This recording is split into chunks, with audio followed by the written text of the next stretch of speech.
Bom, então, dando sequência aqui ao nosso estudo do pensamento e vida, hoje nós vamos falar sobre o capítulo 2, que tem como, este é o livro, né, o Pensamento e Vida, e o capítulo 2 ele tem como título vontade, né? Então, antes da gente entrar propriamente no capítulo, o que que o dicionário nos fala sobre o que é a vontade?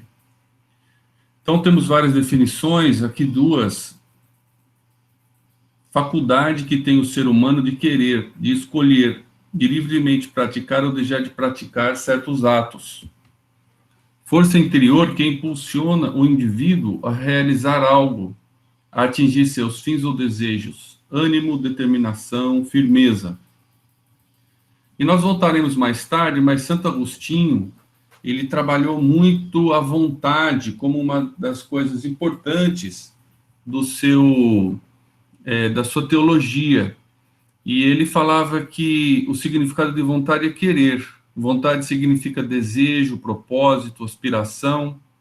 É a capacidade que temos de tomar à frente o que nos parece, o que nos aparece, desculpa, afirmando ou negando, querendo ou não. Então é uma capacidade de escolha que nós temos e que nos motiva a ficar parados ou nos motiva a continuar, né?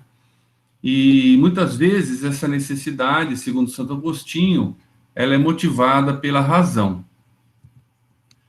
E agora, dando início então ao capítulo propriamente dito, né, o Emmanuel, ele coloca aqui a seguinte frase: comparemos a mente humana, espelho vivo da consciência lúcida, a um grande escritório subdividido em seções de serviço.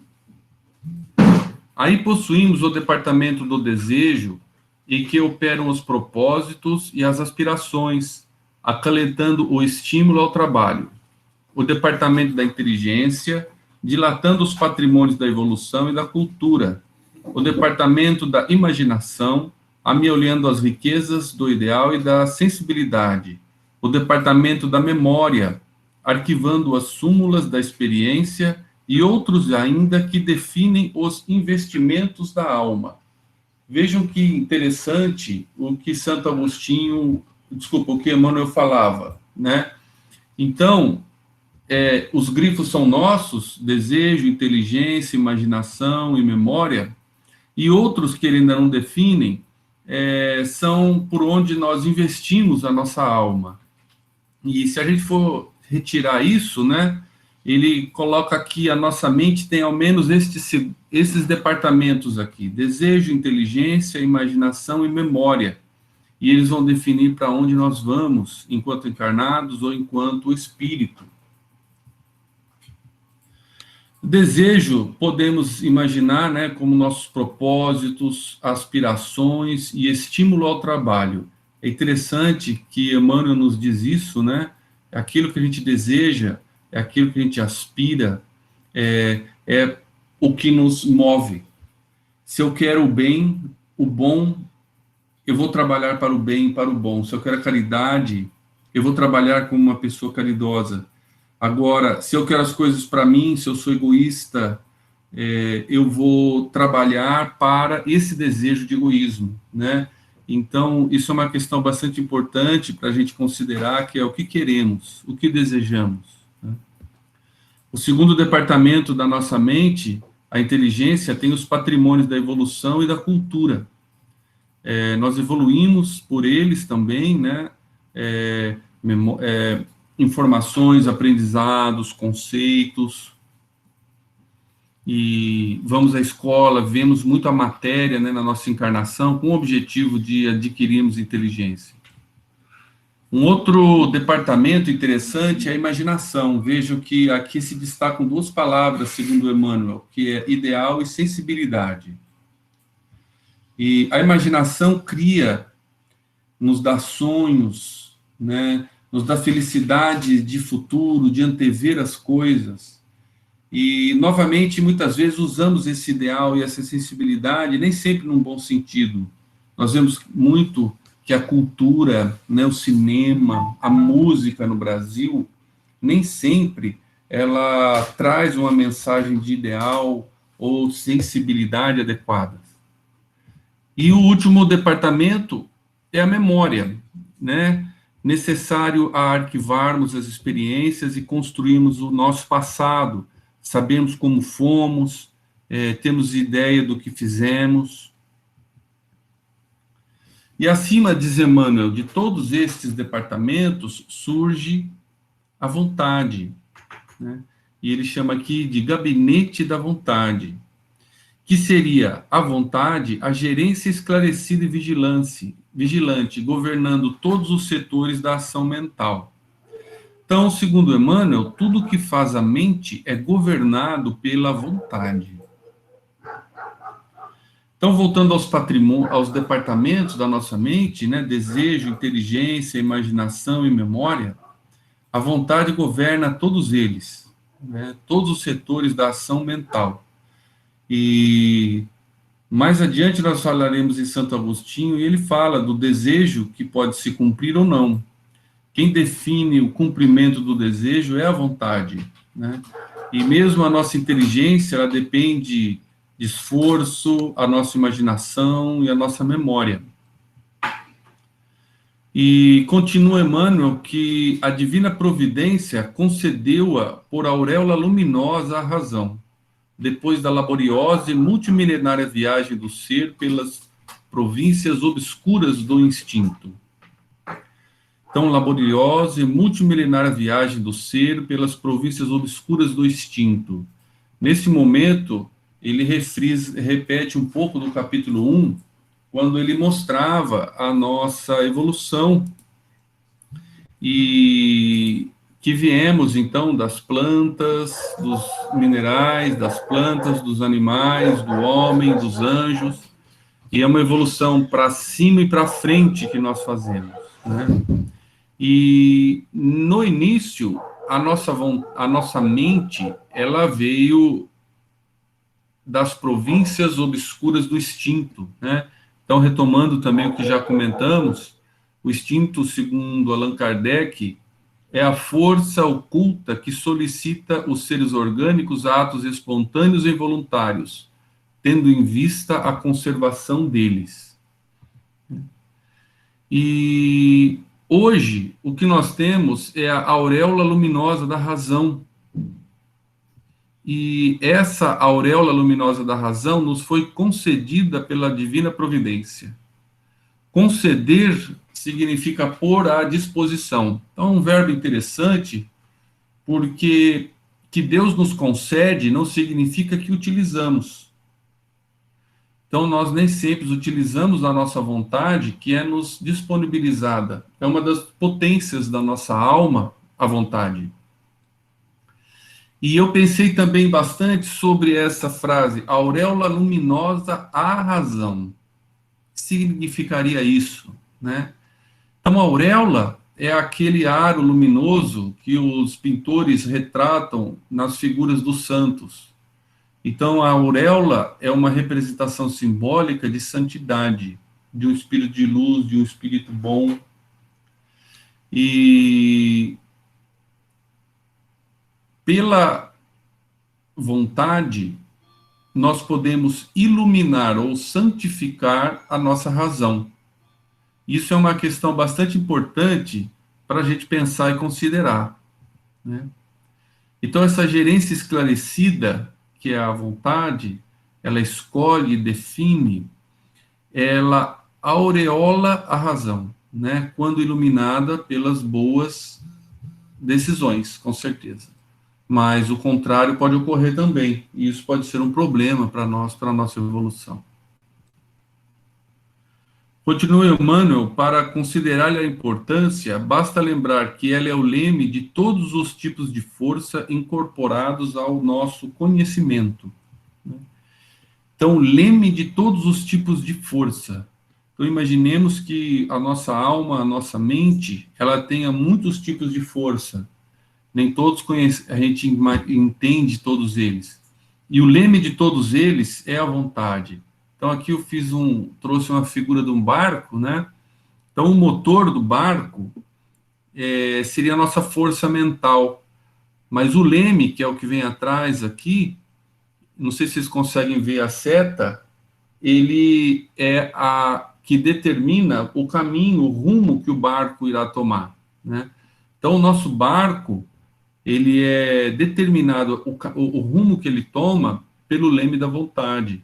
Então, por mais que o motor do barco seja forte e tenha como impulsionar o barco adiante, a vontade determina para onde ele vai. E é nisso que está a sua grande importância como gerente, né, capitã da nossa mente. Então, essa gerência esclarecida escolhe e define a direção de todas as forças que a nossa mente possui. E como nós comentamos lá no primeiro estudo, né, essa mente surge entre as ilusões que salteiam a inteligência. E então saltear é enganar a inteligência, né? Então, relembrando esse conceito, que eu acho que ele é bem importante para a gente, esse slide a gente trabalhou na semana passada, e no capítulo 1, o espelho da vida, Emmanuel diz que nos seres primitivos aparece sobre a canga do instinto, nas almas humanas surge entre as ilusões que salteiam a inteligência e revela-se nos espíritos aperfeiçoados por brilhante e precioso a retratar a glória divina. Então, ela surge entre as ilusões que salteiam a inteligência, no nosso caso, né? E aqui está Ganga, mas talvez o correto seja Kanga, não sei, né? Mas aqui no texto está dessa forma. Se a justiça é uma lei natural, questão 874, como se explica que os homens a entendem de maneira tão diferentes, que um considere justo o que a outro parece injusto? É que, em geral, se misturam paixões ao julgamento, alterando esse sentimento, como acontece com a maioria dos outros sentimentos naturais, e fazendo ver as coisas sobre um falso ponto de vista. E o que salteia a nossa inteligência são justamente o arrastamento das más paixões, né? Egoísmo, vaidade, orgulho, cobiça. E aí esse leme das nossas forças pode não nos conduzir necessariamente para o caminho correto. E nós devemos, então, ter muita atenção e pensar como nós atuamos e em que rumo, né, nós direcionamos as forças da nossa alma. Voltando a Emmanuel, no capítulo 2, ele começa agora a mostrar alguns atributos dessas forças, né, que a vontade é o leme. Que forças seriam essas? Então ele começa a trabalhar, primeiro, a eletricidade, a energia, é uma energia dinâmica, o magnetismo é energia estática, e o pensamento é uma força eletromagnética, né? A gente tem que considerar que isso aqui, eu interpreto como, em realidade, uma metáfora, né? Porque, se tratando o pensamento de uma coisa imaterial, de nascimento, no princípio, né, quando o pensamento no espírito ele é imaterial, depois ele é revestido de matéria. Mas é uma matéria espiritual. Então, eu não sei se é realmente uma coisa assim, como a eletricidade é entendida para nós, mas, enfim, usando essa metáfora, talvez, aí de Emmanuel, né, a eletricidade é energia dinâmica.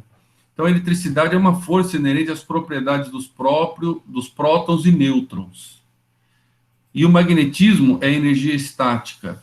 O magnetismo seria inerente à ordenação e às características dos átomos em determinados tipos de materiais, né? E o pensamento junta tudo isso numa força eletromagnética. Então, seria um evento com características tanto estáticas quanto dinâmicas. A luz, né, pessoal, nós sabemos que é uma energia eletromagnética, e ela se manifesta tão presente em nossa vida, caminha pelo universo, mas no fundo ela é uma energia eletromagnética. Então, são transformações do fluido cósmico universal que caracterizam a matéria e suas características, né? E o pensamento é força. O que seria força? É um agente físico capaz de alterar o estado de repouso ou de movimento uniforme de um corpo material.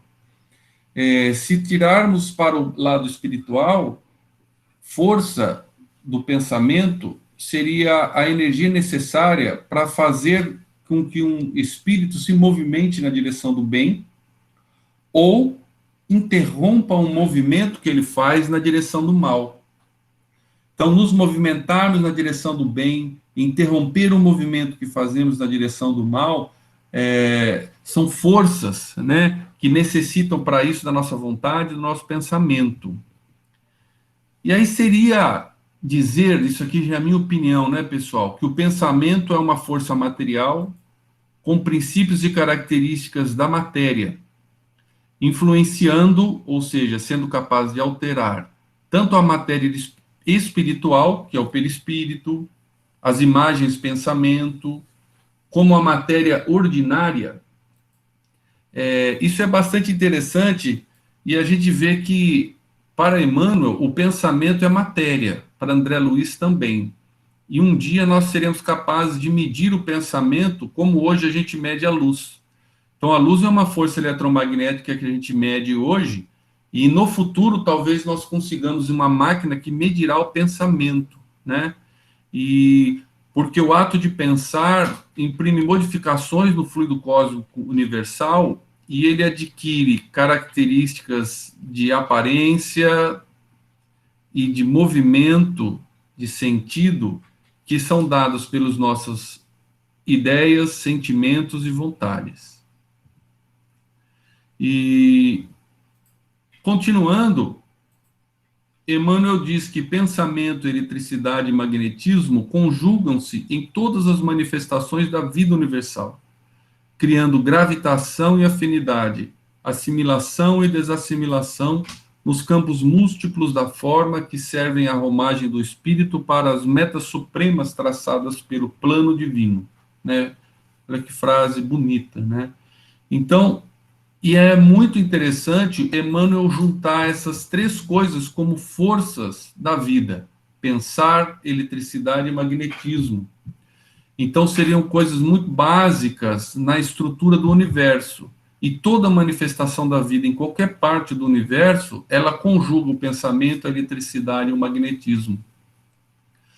Nós sabemos, né, que somos co-criadores, e os Cristos co-criadores em plano universal, com o seu pensamento, obedecendo às ordens de Deus, criam um universo. Jesus Cristo criou o planeta Terra, e assim por diante.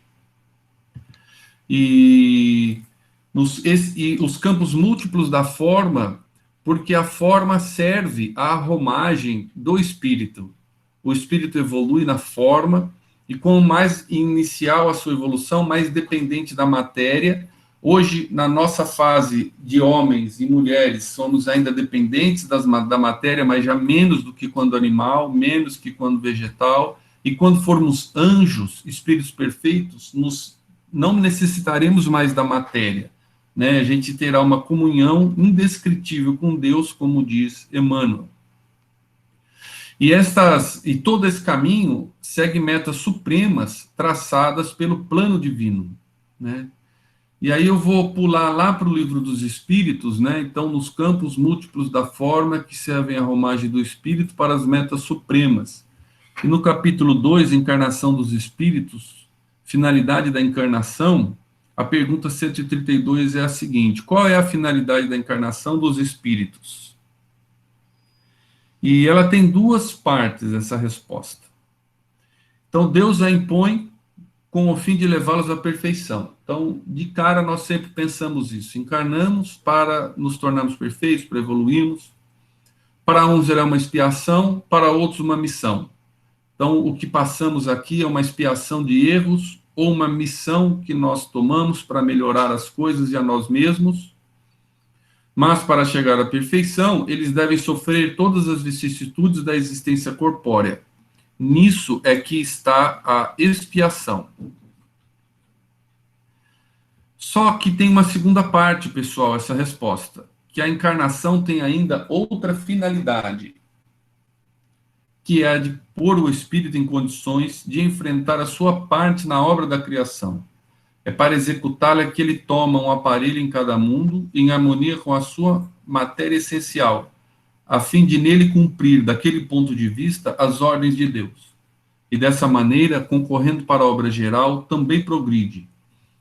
Então, vejo que nesta frase de Emmanuel, que nós conjugamos eletricidade, magnetismo e pensamento para todas as formas da vida, na romagem do Espírito, nós vemos que estamos, nesse momento, cumprindo com essa segunda parte da finalidade da reencarnação, que é mergulharmos na matéria para, estando na matéria, melhorar a matéria, cumprir com a nossa parte na criação do universo que Deus nos programou. Então, a gente tem uma missão que Deus nos deu, né? A gente tem que descobrir qual que é a nossa missão individual e o nosso papel no universo, né? Então, um cientista, quando buscar a cura, por exemplo, agora do coronavírus, um engenheiro, quando melhora o transporte de um avião, tudo isso faz parte dessa relação pensamento, matéria e vontade na consecução dos objetivos de Deus e da criação e desenvolvimento do próprio universo. Voltando a Emmanuel, né, vontade, contudo, é o impacto determinante, porque ele tinha dito que o pensamento é força eletromagnética, né, mas, apesar do pensamento ser a força, a vontade é quem determina. Nela dispomos do botão poderoso que decide o movimento ou a inércia da máquina.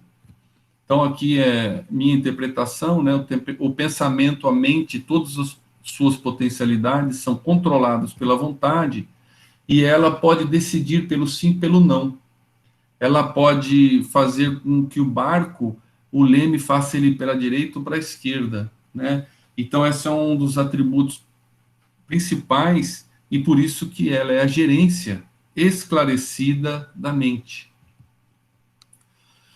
Continua Emmanuel. O cérebro é o dínamo que produz a energia mental, segundo a capacidade de reflexão que lhe é própria. No entanto, na vontade, temos o controle que a dirige neste ou naquele rumo, estabelecendo causas que comandam os problemas do destino. Aí eu montei um esquema aqui, esse é um dínamo, né, pessoal?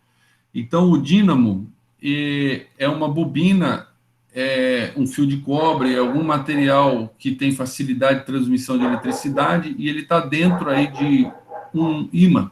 Norte e sul, seriam os dois polos, positivo e negativo do ímã. E quando isso gira, gera energia elétrica, né? Aqui um outro esquema mais simples, mostrando aquelas linhas ali, representam as linhas eletromagnéticas, e quando gira aquele objeto ali dentro, ele gera uma carga elétrica que se manifesta.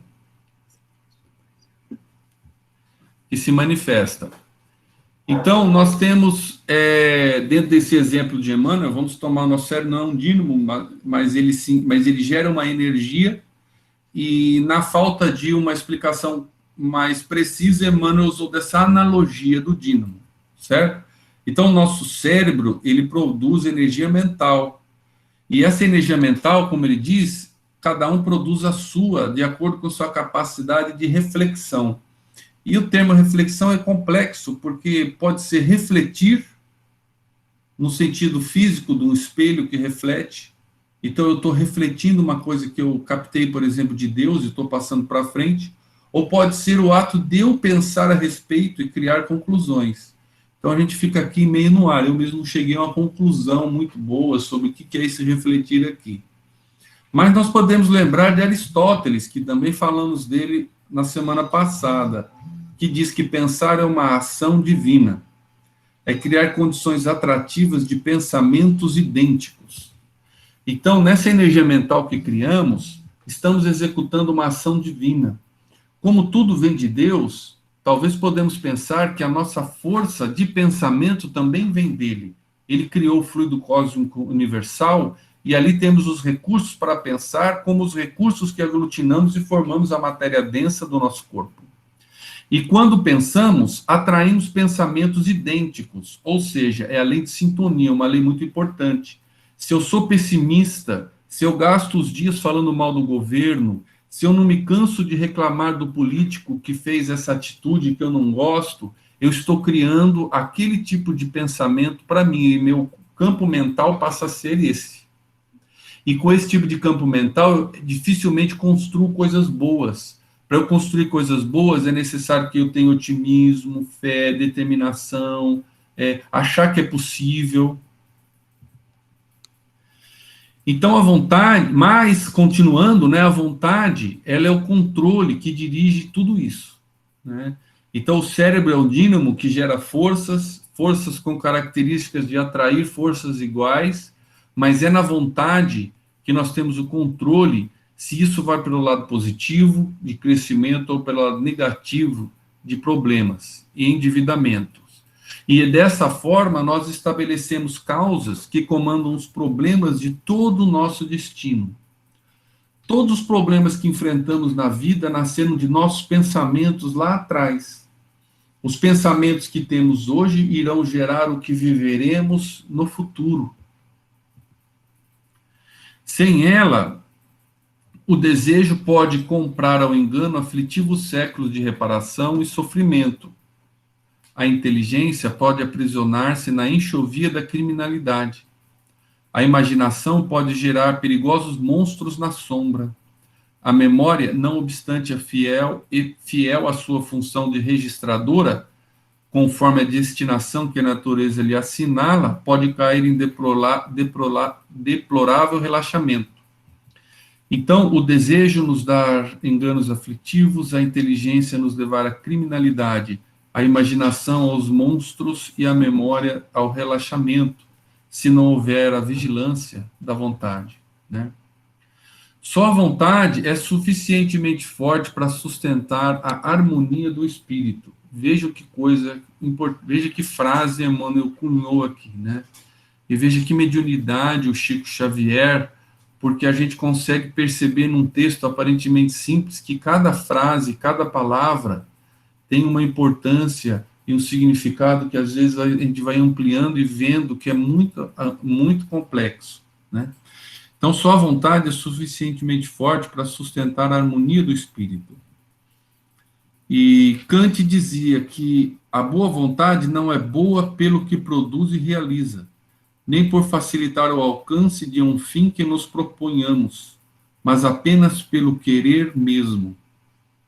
Olha que ele captou bem isso aí também, né? Porque a gente pensa que a boa vontade, ela vai se justificar por realizar obras boas, a boa vontade, por alcançar nossas metas. Ah, eu tinha uma meta de ter isso e isso na vida, de formar nessa faculdade, e eu fui lá, tal. Isso com certeza tem peso, mas para Kant é muito mais profundo. É só querer e vontade é muito semelhante, né? Para Kant, para Santo Agostinho, vontade e querer é sinônimo. Então, a vontade em si é boa. E aí a gente pode dizer que uma pessoa de boa vontade, solta na sociedade, mesmo sem instrução, ela irá construir coisas boas. E uma pessoa de má vontade, de vontade má, mesmo vivendo com regras, ela não gera coisas boas. Então, pela vontade, às vezes, ser má, nós precisamos de leis complicadas, de polícia, de controles, né? Enquanto quando a gente é bom, a gente não precisa de nada disso, porque o nosso desejo é bom e nós só faríamos o bem. Santo Agostinho, então, ele coloca algumas frases muito interessantes dele, né, que exemplificam essa questão da vontade sustentando a harmonia do espírito. Ele fala o seguinte: o fato de nós humanos termos vontade nos torna responsáveis pelas decisões e ações, por nossas decisões e ações. A dimensão moral do homem decorre do fato dele ter vontade. O fato de termos vontade não só nos torna responsáveis por nossos atos e decisões, como também livra Deus de qualquer responsabilidade sobre a mesma. Olha que interessante, né? Então, Santo Agostinho classifica que nós erramos ou temos mérito por termos vontade.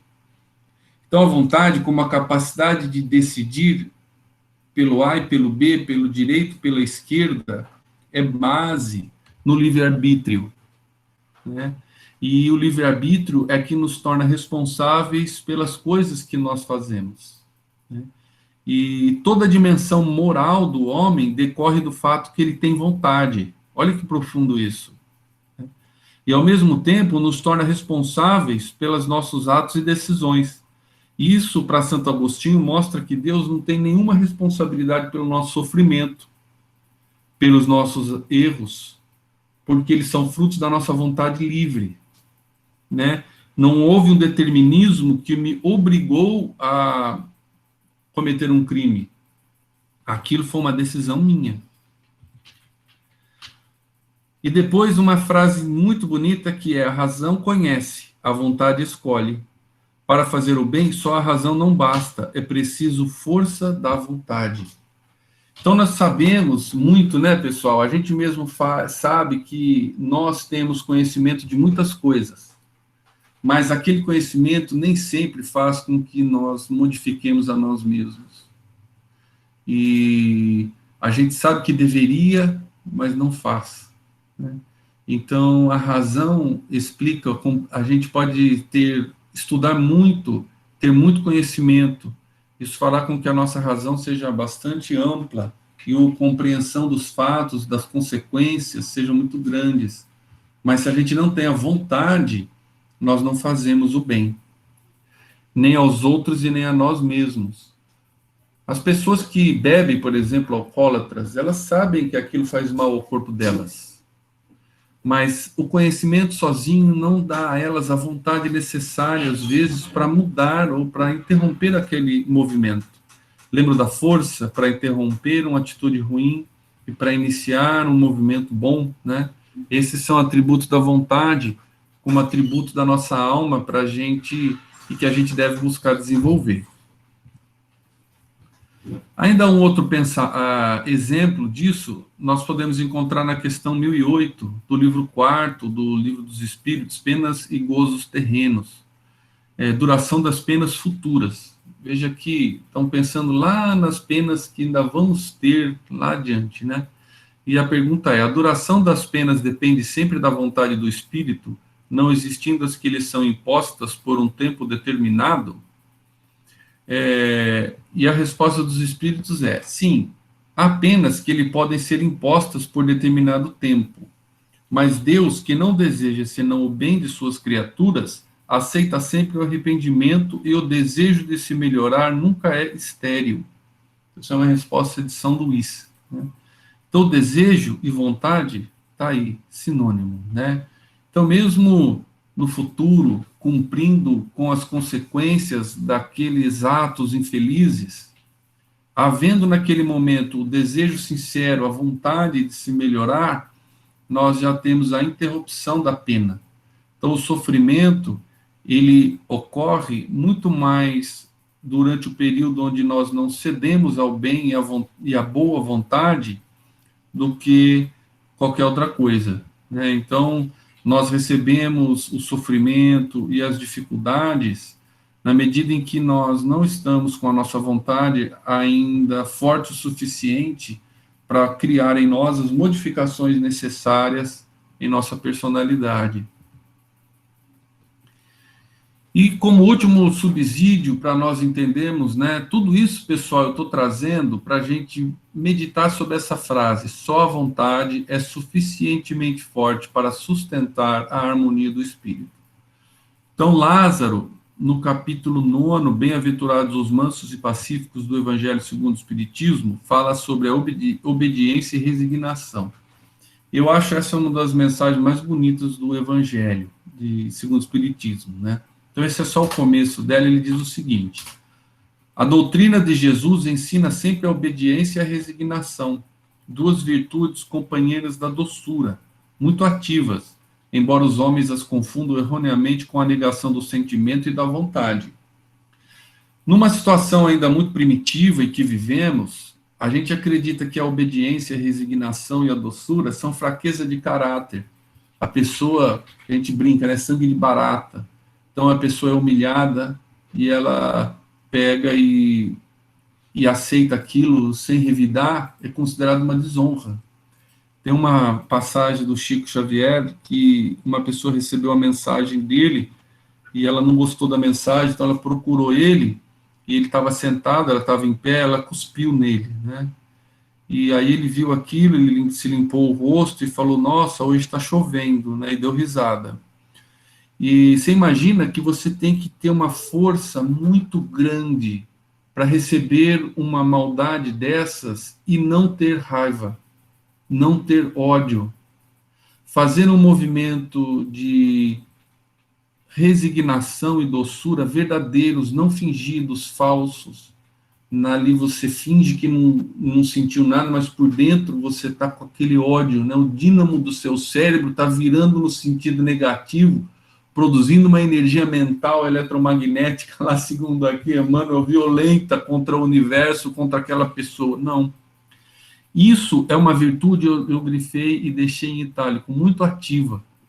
Então, obediência e resignação, dada a indisciplina e ao egoísmo que temos em nós ainda, né, a vontade de coisas só para nós, são virtudes que dependem de muita força. E aí ele continua dizendo que a obediência é o consentimento da razão e a resignação é o consentimento do coração. Então eu posso querer uma coisa, mas eu entendo racionalmente que não é bom, então eu obedeço. Eu vejo que a situação exige determinadas atitudes e eu obedeço. E às vezes a minha razão é totalmente contra aquilo, eu não acho que está certo, mas eu não posso mudar aquilo, ou por amor a uma pessoa, eu me resigno, né?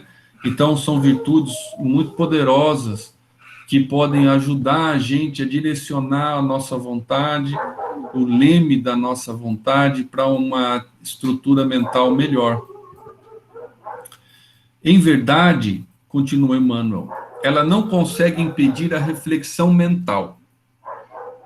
Quando se trata de conexão entre os semelhantes, porque a sintonia constitui lei inderrogável, mas pode impor o jugo da disciplina sobre os elementos que administra, de modo a mantê-los coesos na corrente do bem. Então, aquela frase que nós relembramos de Aristóteles, que pensar é atrair energias pensamentos semelhantes, e o espelho é o reflexo da vida, que é a primeira lição aqui, a primeira do capítulo desse livro Pensamento e Vida, ele retoma isso, né, que o reflexo mental é uma lei. Como uma lei da natureza, ela não é derrogada, ela é inderrogável. Então eu atrairei coisas semelhantes a mim. Nessa fase onde estamos ainda instáveis na nossa evolução, às vezes com coisas boas, às vezes pensamentos negativos, nós vamos atraindo coisas ruins. Às vezes decidimos por fazer atitudes ruins, atraímos muitas coisas ruins.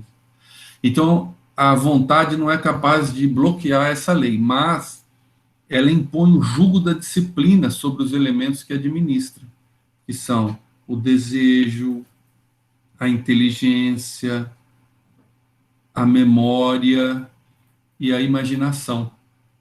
E aí, impondo um jugo de disciplina mental, nós nos afastamos e nos protegemos desses reflexos negativos, né? E a gente pode manter toda essa estrutura, todos esses poderes da mente coesos na direção do bem.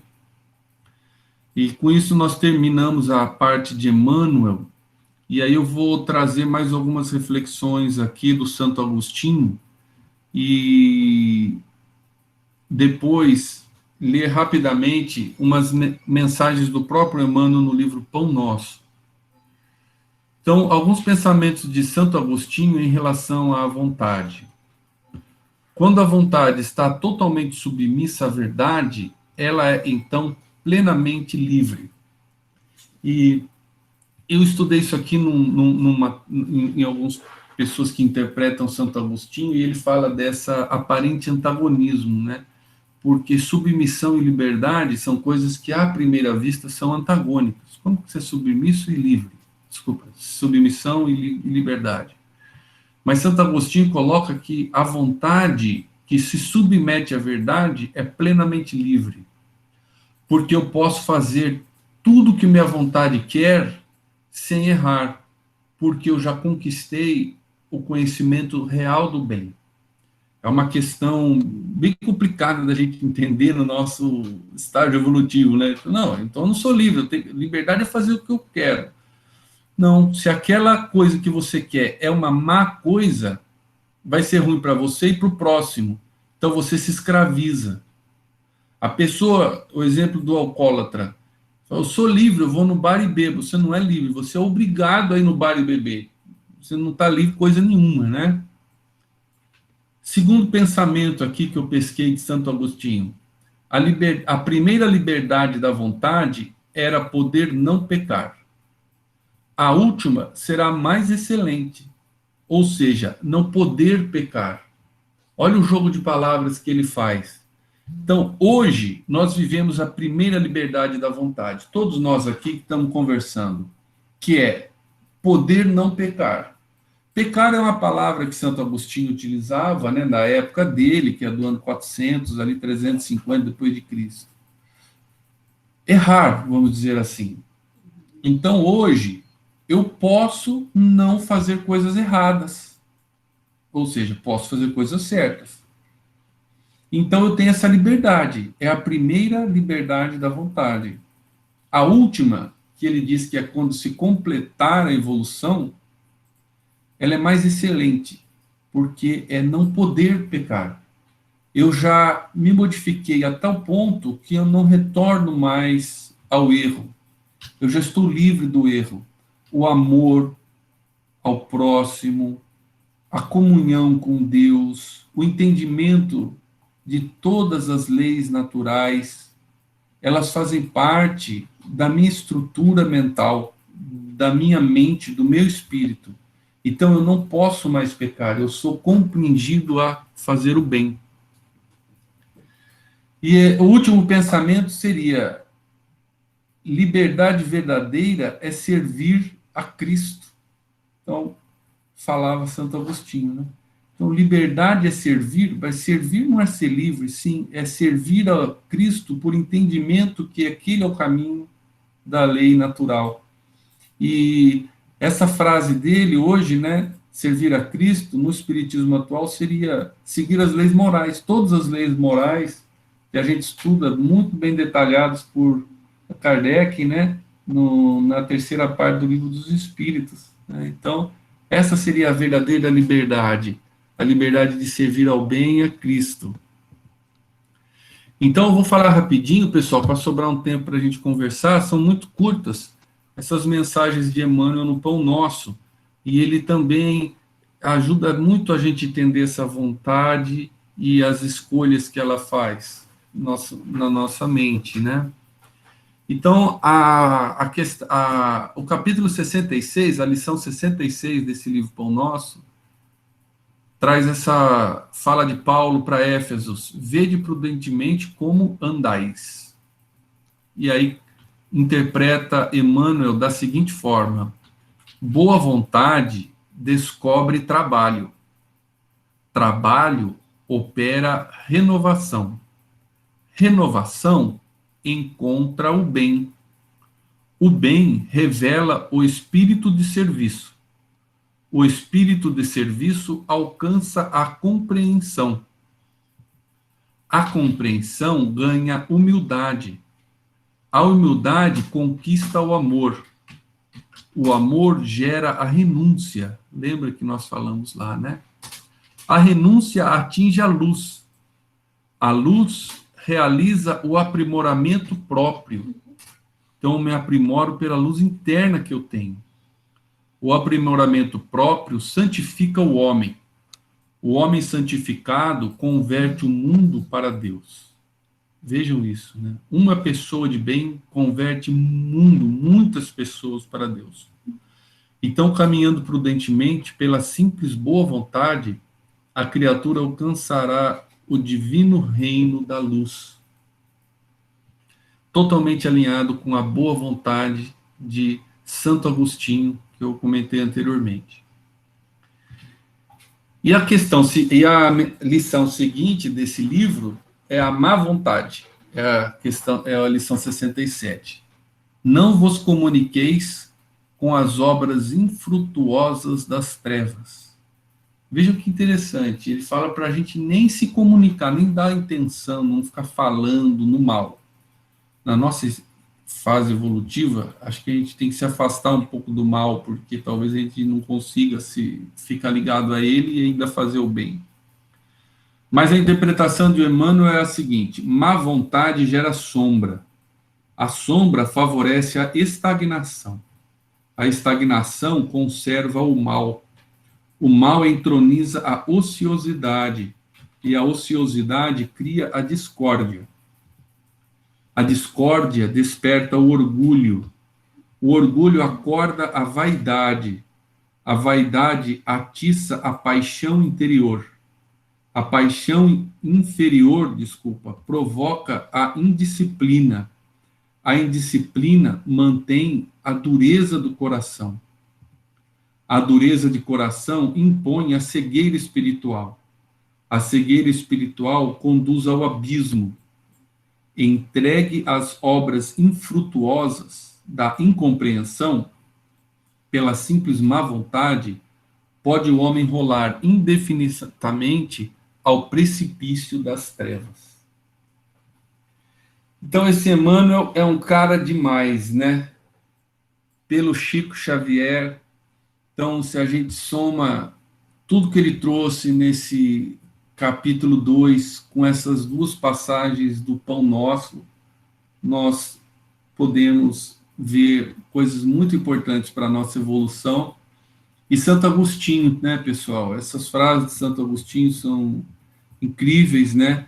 E a gente vendo quem ele era quando vivo, há 1500, 1600 anos atrás, imagina por que ele foi tão importante na codificação do Espiritismo. Ele assina a codificação do Espiritismo e ele está no Livro dos Espíritos em várias partes, né? Ele é muito importante para nós, como um guia da humanidade. Bom, pessoal, isso era o que eu tinha aqui para a gente conversar hoje.